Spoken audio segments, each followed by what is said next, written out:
Lebanon, already beset by a crippling economic crisis, saw deadly clashes in its capital between sectarian militias. At least 7 people were killed in Beirut and dozens of others wounded.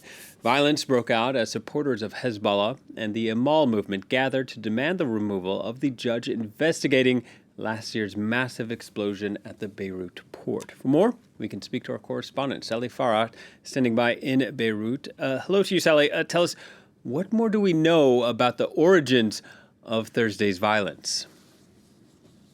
So the reasons the clashes started yesterday remain largely unknown. However, we have 3 main scenarios or speculations being circulated or discussed. The first was presented yesterday by Hezbollah and Amal movement. The two parties released a statement condemning the Lebanese forces and accusing them of starting the clashes. The accusations, however, were later denied by the Lebanese forces. The second scenario was also presented yesterday by former member of the parliament, Antoine Zahra, who also belongs to the Lebanese forces. This scenario claims that Hezbollah and Amal protesters who were marching from Tayoune and Ain al-Rimmani towards the Justice Palace, where the protest was set to take place at 11 a.m., actually passed through the neighborhoods in Ain al-Rimmani and attacked residents there. This led to a reaction from residents and a response Antoine Zahra referred to as self-defense. The final scenario being discussed is being discussed by some political experts who see that yesterday's clashes were actually a planned theatrical play. So it's not something that happened by surprise in an attempt to increase citizens' fear and their sense of belonging to different political parties. In its turn, this would increase sectarian divides and help political parties in getting more votes in the upcoming elections in 2022. So these are the 3 main speculations. We do not know more than that. Clearly, the Army's intelligence unit is handling an investigation into the clashes, and we hope to see clearer results soon.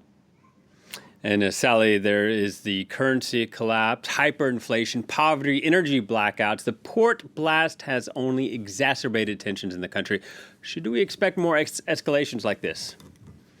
So Hezbollah and Amal movement yesterday issued a statement asking their supporters, while the clashes were still ongoing, to remain calm and not to escalate the situation further. However, whether this was limited to yesterday's event only or applies to the long run is still not certain. What we are certain of is that people sense a fear of instability and a fear in general. Again, the events from yesterday gave a huge flashback to the Lebanese, to the civil war in 1975. So there is some questions on how things are to evolve from here, especially that we are only 2 days away from the 2nd year anniversary of the October 2019 uprising. And while there isn't any plans yet for the day released, we assume that there will be some sort of demonstrations or protests this Sunday. Hopefully the events from yesterday, however, will not translate onto Sunday's protest, if any were to take place negatively. We are yet to see how the events from yesterday are to escalate. All right. Thank you very much, Sally. Sally Farhat reporting from Beirut.